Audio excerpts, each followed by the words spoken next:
नमस्कार विद्यार्थी मित्रांनो, आपल्या सर्वांचं स्वागत आहे जी के 2 मराठी या एज्युकेशनल चॅनलमध्ये. तर पहा, बृहत मुंबई महानगरपालिकेच्या भरती संदर्भात या ठिकाणी आपण माहिती घेणार आहोत. आपल्या सर्वांना माहितीच आहे की परीक्षा संपलेली आहे आणि फर्स्ट आन्सर की सुद्धा आपली आलेली आहे. आता बरेच जण वाट बघतायत ती म्हणजे निकालाची. तर निकाल लागला का? नाही मित्रांनो, निकाल अजून लागलेला नाही. या व्हिडिओमध्ये आपण निकालाबाबत चर्चा करूया. त्यासोबतच काही प्रश्न आहेत विद्यार्थ्यांचे. यापूर्वी देखील आपण व्हिडिओज तयार केलेले आहेत. एक मॅरेथॉन सुद्धा घेतली होती आपण बी संदर्भात. आणि जो कट ऑफ आहे एक्स्पेक्टेड त्याच्यावर देखील आपण व्हिडिओ बनवलेले आहे. त्याची लिंक तुम्हाला डिस्क्रिप्शन बॉक्समध्ये मिळून जाईल किंवा तुम्ही चॅनलवर प्लेलिस्टमध्ये जरी गेले, तरी तुम्हाला एक्स्पेक्टेड कट ऑफ काय असू शकतो, याबाबत आपण सविस्तर चर्चा केलेली आहे. इथे आपण काय पाहणार आहोत, काही विद्यार्थ्यांचा असा प्रश्न आहे, की बी-एम-सीचा अंतिम निकाल कधीपर्यंत लागणार आहे? त्यानंतर आता जी पुढील प्रक्रिया आहे, म्हणजे जो निकाल आहे किंवा डॉक्युमेंट व्हेरिफिकेशन आहे किंवा तुमची अंतिम निवड यादी आहे, जे काही पुढची प्रोसेस आहे ती कोण करणार आहे? त्यानंतर बी-एम-सीची जी निवडणूक आहे, ती निकालाच्यामध्ये येणार आहे का? आणि हो, तुमच्या मार्कांमध्ये बदल होणार आहे का? तर या सर्व बाबींबाबत आपण यामध्ये चर्चा करणार आहोत. सुरुवात करूया आपण आपल्या आजच्या व्हिडिओला. त्यापूर्वी पहा मित्रांनो, जर तुम्ही किंवा तुमच्या मित्र-मैत्रिणीने या ठिकाणी आरोग्य विभागाचा पेपर जर दिलेला असेल, 2023 मध्ये आरोग्य विभाग भरती आली होती. गट ड आणि गट क या संवर्गासाठी ती भरती प्रक्रिया राबवण्यात आलेली होती. तर त्याचं काय झालेलं आहे, सध्या वेटिंग लिस्ट लागायला सुरुवात झालेली आहे. इथे पहा, तुम्ही पाहू शकता 8/1/2025, 8/1/2025 म्हणजे आणि हे क्लास 4 ची आहे म्हणजे गट ड ची आणि त्यासोबतच स्टाफ नर्स वगैरे जर काही laboratory scientific officer against ex serviceman अशा जर काही पोस्ट म्हटल्या, म्हणजे ग्रुप सीच्या पोस्ट. तर ग्रुप सी आणि ग्रुप डीची जी भरती झाली होती, त्याची वेटिंग लिस्ट लागण्यास सुरुवात झालेली आहे आणि याची वेबसाईट सुद्धा आपण Telegram ग्रुपला अपलोड केलेली आहे किंवा आरोग्य विभागाच्या ऑफिशियल वेबसाईटवर जाऊन देखील तुम्ही हे चेक करू शकता. तर जर तुम्ही पेपर दिलेला असेल किंवा तुमच्या मित्राने वगैरे दिलेला असेल, तर नक्की ह्या ज्या नवीन आलेल्या याद्या आहेत वेटिंग लिस्टच्या, त्या तुम्ही जाऊन चेक करू शकता. त्यामध्ये तुमचं नाव आहे किंवा नाही. आता सुरुवात करूया आपण आपल्या व्हिडिओला. तर पहा मित्रांनो, सर्वात पहिला मुद्दा आहे तो म्हणजे मार्क बदलणार आहेत का? तर मार्क तुमचे बदलणार आहेत. येस, नक्कीच तुमच्या मार्कांमध्ये बदल होणार आहे. पण तो का होईल? कशा पद्धतीने होईल? तर पहा मित्रांनो, सध्या फक्त फर्स्ट अँसर की लागलेली आहे. हा व्हिडिओ मी जेव्हा तयार करत आहे तोपर्यंत. तर प्रथम अँसर की लागली. आता यामध्ये काय झालेलं आहे, बऱ्याच विद्यार्थ्यांनी ऑब्जेक्शन घेतलेले आहे आणि त्याच ऑब्जेक्शनमुळे तुमची जी आहे ती सेकंड अँसर की थोडी लेट होण्यास सुरुवात झालेली आहे. नाहीतर ती लवकर म्हणजे तुमचे जे ऑब्जेक्शन आहे त्यावर डिपेंड राहणार आहे तुमची पुढील प्रोसेस. ऑब्जेक्शन जर जास्त प्रमाणात गेलेले असतील, तर नक्कीच ते ऑब्जेक्शन चेक करण्यासाठी किंवा व्हेरिफाय करण्यासाठी, कारण की फक्त आपण उत्तरावर आक्षेप घेत नसून, या ठिकाणी कधी-कधी प्रश्नांमध्ये काही चूक असते, त्यावर आक्षेप घेतो. कधी-कधी पर्याय जे असतात, त्याच्यामध्ये चूक असते, त्याच्यावर आक्षेप घेतो आणि कधी-कधी उत्तरावर देखील आक्षेप घेतो. तर असे विविध आक्षेप डी गेलेले आहेत. आता त्या सर्व आक्षेपांची पडताळणी करून त्यांना सुधारित उत्तर तालिका लावायची आहे. त्यामुळेच काय होणार आहे, काही प्रश्न हे रद्द केले जाऊ शकतात. जर प्रश्नामध्ये किंवा पर्यायामध्ये म्हणजेच ऑप्शनमध्ये किंवा ॲन्सरमध्ये असं काही आढळून आलं, की आता ती दुरुस्त केल्या जाऊ शकत नाही. तर त्या तशा सिच्युएशनमध्ये प्रश्न हा रद्द केला जातो आणि प्रश्न जर रद्द केला, तर तुम्हाला त्या प्रश्नाचे 2 गुण. पण त्याचा फायदा कोणाला होणार आहे? ज्या शिफ्टमधले प्रश्न रद्द होतील त्या शिफ्टमधल्या विद्यार्थ्यांना. कारण की जर समजा पहिल्या शिफ्टमधले प्रश्न रद्द झाले, तर तिसऱ्या शिफ्टच्या विद्यार्थ्याचे मार्क वाढतील का? तर नाही. पहिल्या शिफ्टचे प्रश्न जर रद्द झाले, तर पहिल्या शिफ्टमध्ये जेवढे काही विद्यार्थी आहेत, त्यांना त्याचा लाभ होणार आहे आणि एक प्रश्न रद्द झाल्यामुळे तुम्हाला 2 मार्क्स या ठिकाणी देण्यात येतात. म्हणूनच जर एका शिफ्टमध्ये 2 किंवा त्यापेक्षा जास्त प्रश्न जर रद्द झाले, तर त्याचा बेनिफिट तुम्हाला हा सरळ तुमच्या स्कोरमध्ये दिसू शकतो. तर पहिलं कारण झालं हे. ते जर रद्द झाले, तर तुमच्या मार्कांमध्ये बदल होऊ शकतो. दुसरं कारण म्हणजे काय? नॉर्मलायझेशन. एक तर आहेच की प्रश्न रद्द झाल्यास मार्क मिळतील. प्रश्नाचे पर्याय बदलल्यास देखील मार्क मिळू शकतात. कधी-कधी एखादा प्रश्न तुमचा चुकलेला असू शकतो किंवा तुम्ही योग्य सोडवलेला प्रश्न आहे, त्याचं जर उत्तर बदललं, तर तुमचे मार्क हे कमी जास्त होऊ शकतात. पण नॉर्मलायझेशन जे आहे, ते नॉर्मलायझेशन जर झालं, तर त्यानंतर तुमच्या मार्क्समध्ये पुन्हा बदल होण्याची शक्यता आहे. त्यामुळेच सध्या जो मिळालेला मार्क आहे, तो स्टेबल नाहीये. त्यामध्ये नक्कीच बदल होईल.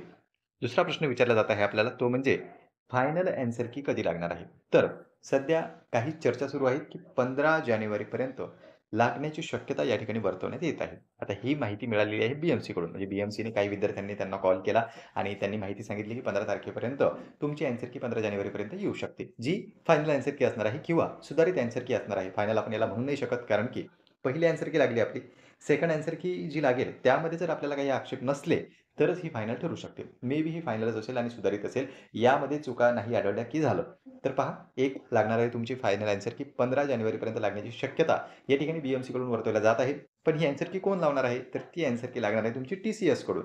कारण की BMCकडं आणखी प्रक्रिया सोपवण्याची बाकी आहे. ही जी माहिती आहे आपल्याला BMCकडून विद्यार्थ्यांना मिळाली आणि त्यांच्याद्वारे समजा आपल्यापर्यंत आली ती, तर 15 जानेवारीपर्यंत एक्स्पेक्टेड डेट वर्तवल्या जात आहे. त्याच्यापेक्षा जास्त कालावधीसुद्धा लागू शकतो. कारण की तुमचे जे आक्षेप आहेत, ते पडताळणीचं काम हे TCS कंपनीकडे आहे. कॉन्ट्रॅक्ट जो आहे तो TCS कंपनीला दिलेला आहे आणि परीक्षा घेणे आणि मेरिट लिस्ट तयार करणे, हे संपूर्ण जबाबदारी TCS कंपनीची आहे आणि त्यानंतरची जी प्रक्रिया आहे, ती मात्र BMCकडून राबवण्यात येते. त्यामुळे आता हे जे काही प्रश्न आहेत, त्यांच्यावर आलेले आक्षेप आहेत, नंतर त्या प्रश्न दुरुस्ती करण्यात असो किंवा प्रश्न रद्द करण्यात असो किंवा सेकंड आन्सर की संदर्भात असो, ह्या सर्व गोष्टी TCS कंपनीकडे सोपवलेल्या आहेत. त्यामुळे हे सर्वस्वी डिपेंड आहे TCS कंपनीवर. म्हणूनच BMCवाले एक्स्पेक्टेड डेट आपल्याला सांगत आहे, पण त्याच्यापूर्वी किंवा त्याच्यानंतरही आन्सर की ही लागू शकते. त्यानंतर पहा मित्रांनो, महत्त्वाचा पॉइंट आहे आणि महत्त्वाचा प्रश्न देखील आहे, की अंतिम निकाल कधी? हा देखील आपला प्रश्न विचारला जातो. तर अंतिम निकालाला तुमच्या 3 ते 4 महिन्यांचा कालावधी हा लागू शकतो. मे बी तुमचा रिझल्ट हा एप्रिलपर्यंत जाण्याची शक्यता आहे किंवा मार्चमध्ये लागला तर फारच चांगलं, पण एप्रिलपर्यंत तुमचा निकाल जाऊ शकतो. आता काही जण म्हणतील, हा निकाल एवढ्या लांब का जातो? त्याचं कारण असं आहे, की अंतिम निकाल म्हणजे फायनल आन्सर की नाही. अंतिम निकाल म्हणजे मेरिट लिस्ट नाही. अंतिम निकाल म्हणजे असा, की जेव्हा फायनल सिलेक्शन लिस्ट, अंतिम निवड यादीला आपण अंतिम निकाल म्हणू शकतो. जेव्हा केव्हा तुमची अंतिम निवड यादी लागेल, त्याला आपण फायनल रिझल्ट हा म्हणू शकतो आणि अंतिम निवड यादी लागण्यासाठी बरीच प्रोसेस आहे आणि ते कोणकोणते टप्पे आहेत, त्याचा देखील आपण आढावा घेणारच आहोत. पुढे आपण त्याची चर्चा करूया. त्यापूर्वी आणखी महत्त्वाचा प्रश्न तो म्हणजे, की निवडणुकीचा भरतीवर काय परिणाम होईल? तर पहा मित्रांनो, BMCची आगामी काळात निवडणूक आहे आणि त्याचा परिणाम हा आपल्या भरतीवर आपल्याला दिसू शकतो. त्याबद्दल आपल्याला कसलंही नाकारता येणार नाही. जर समजा निवडणुकीमध्ये आली, तर नक्कीच त्याचा भरतीवर आपल्याला परिणाम दिसेल. आपली जी निवड प्रक्रिया आहे किंवा भरतीची जी प्रोसेस आहे, ती देखील लांबण्याची शक्यता आहे. त्यामुळेच सध्या आपण पण निवडणुकीची तारीख अजून जाहीर झालेली नाही. निवडणूक आहेत हे नक्की आहे, पण निवडणुकीची तारीख अद्याप जाहीर झालेली नाही. जेव्हा केव्हा राज्य निवडणूक आयोगामार्फत ही जी आहे निवडणूक घेतली जाते. केंद्रीय निवडणूक आयोग नाही, इथे जे राज्यातल्या ज्या काही निवडणुका आहे, म्हणजे स्थानिक स्वराज्य संस्थेच्या ज्या काही निवडणुका आहे, त्या संपूर्ण राज्य निवडणूक आयोगाकडून आयोजित केल्या जातात. म्हणून ज्यावेळेस राज्य निवडणूक आयोग या ठिकाणी BMCचे डेट्स डिक्लेअर करेल, त्याच्यानंतरच आपल्याला कल्पना येऊ शकते, की ती ज्या डेट्स आहेत त्या आपल्या भरतीला मदत येत आहेत किंवा नाही. जर त्या डेट्स पुढे आणखी त्यांनी लोटल्या, तर तोपर्यंत आपली भरती प्रक्रिया देखील संपून जाऊ शकते. तर अजून निवडणुकीच्या डेट आलेल्या नाही. त्यामुळे एक्झॅक्ट सांगता येत नाही. पण जर निवडणुकीची डेट मधात आली किंवा निवडणुका मधात आल्या, तर नक्कीच त्याचा परिणाम हा आपल्या भरतीवर आपल्याला दिसू शकतो. नंतर पहा, जे काही महत्त्वाचं होतं किंवा अंतिम निकाल कधी लागणार आहे, काय लागणार आहे, फायनल रिझल्ट कधीपर्यंत येईल. तर पहा मित्रांनो, जी काही संपूर्ण निवड प्रक्रिया आहे, ती अशा पद्धतीची असते. एक तर जाहिरात. इथे आपण बोलत नाही आहोत टेक्निकल पोस्टबाबत. ज्यांची टायपिंग टेस्ट वगैरे असते त्यांचा एक टप्पा वाढून जातो. पण पहा, सर्वात प्रथम येते जाहिरात. त्यानंतर होते तुमची परीक्षा. नंतर लागते तुमची उत्तर तालिका. उत्तर तालिकामध्ये बी 2 पॉइंट आहेत. एक उत्तर तालिका आहे. नंतर आक्षेप घेण्याचा कार्यकाळ असतो आपला आणि त्यानंतर म्हणजे आपल्याला 16 तारखेला आपली ॲन्सर की आली होती आणि 22 तारखेपर्यंत आपल्याला आक्षेप या ठिकाणी घेण्यासाठी वेळ देण्यात आलेला होता. त्यामुळे आपण त्याच्यावर आक्षेपसुद्धा घेतलेले आहेत. त्या आक्षेपांची दुरुस्ती करून आता फायनल ॲन्सर की लागणार आहे. तर ॲन्सर कीचा टप्पा असतो. त्यानंतर होतं तुमचं नॉर्मलायझेशन. त्यानंतर लागते गुणयादी. गुणयादी म्हणजे काय? मार्कांची यादी. जे काही कॅन्डिडेट आहे, तुम्हाला किती मार्क मिळाले, रॉ स्कोर तुमचा किती आहे, नॉर्मलायझेशन झालेला स्कोर किती आहे, तशी एक यादी प्रसिद्ध करावी लागणार आहे. त्याला आपण मेरिट लिस्ट असे देखील म्हणतो. कारण की त्यामध्ये सर्व विद्यार्थ्यांची नावे असतात. ज्यांना जास्त मार्क आहे त्यांचीसुद्धा, ज्यांना कमी मार्क आहे त्यांचीसुद्धा. फक्त तुम्हाला त्या मेरिट लिस्टमध्ये येण्यासाठी किंवा त्या यादीमध्ये येण्यासाठी 90 गुण घेणं कंपल्सरी आहे. जर 90 पेक्षा कमी गुण असले, तर मे बी तुमचं त्या लिस्टमध्ये नावही कदाचित नसू शकते. नंतर पहा, 6वा जर पॉइंट पाहिला आपण तर तात्पुरती निवड यादी लागते. या ठिकाणी तात्पुरती निवड यादी लावण्यात येते. नंतर होतं तुमचं कागदपत्रे पडताळणी म्हणजे डॉक्युमेंट व्हेरिफिकेशन आणि डॉक्युमेंट व्हेरिफिकेशन झाल्याच्यानंतर लागते तुमची अंतिम निवड यादी. म्हणून आपण कोणत्याही या प्रक्रियेला फायनल निकाल किंवा फायनल रिझल्ट नाही म्हणू शकत. आता कोणत्या रिझल्टला तुम्हाला फायनल म्हणायचं आहे. काही-काही जण ही जी गुण यादी लागते किंवा मेरिट लिस्ट लागते, त्याला म्हणतात फायनल निकाल. काही जण म्हणतात अंतिम निवड यादी लागते, त्याला म्हणतात फायनल निकाल. काही जण तात्पुरती निवड यादी लागते, त्याला सुद्धा फायनल निकाल म्हणतात. पण पहा मित्रांनो, भरती प्रक्रियेचे हे काही टप्पे आहेत. याचा तुम्ही स्क्रीनशॉट घेऊ शकता आणि यावरून तुम्हाला लक्षात येणार आहे, की अजून किती टप्पे बाकी आहे. म्हणूनच एवढी प्रोसेस होण्यासाठी कारण की इथपर्यंतची जी आहे गुणयादीपर्यंतची, मेरिट लिस्टपर्यंतची जबाबदारी ही TCS कंपनीवर आहे.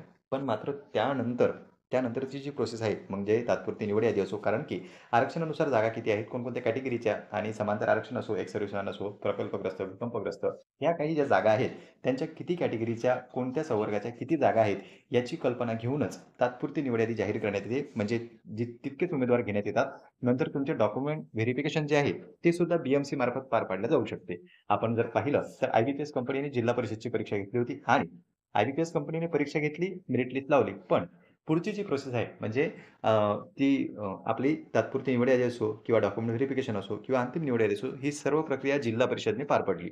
तसंच आपल्याला झेडपीच्या बाबतीत सुद्धा दिसून येतं, की जी TCS कंपनी आहे, ती आपल्याला या गुणयादीपर्यंतची सर्व प्रोसेस कंप्लीट करून देताना दिसेल आणि त्यानंतरची जी काही प्रोसेस असणार आहे, ती BMC मार्फत पार पाडल्या जाईल. तर त्यासाठीच एप्रिलपर्यंतचा वेळ हा लागू शकतो, मार्च ते एप्रिलपर्यंतचा आणि एक्स्पेक्ट आहे, की तोपर्यंत तुमचा फायनल निकाल हा येऊन जाईल किंवा फायनल निवड यादी तोपर्यंत तुमची लागून जाईल. तर पहा मित्रांनो, ही होती संपूर्ण प्रोसेस. आपण यामध्ये सर्व काही तुमचे जे इम्पोर्टंट प्रश्न होते, ते जाणून घेण्याचा प्रयत्न केलेला आहे. आणखी जर काही तुमचे डाउट्स असतील, प्रश्न असतील, तर तुम्ही ते बिनधास्तपणे कमेंट सेक्शनमध्ये कमेंट करू शकता. पुन्हा भेटूया अशाच एका माहितीपूर्ण व्हिडिओमध्ये. नमस्कार.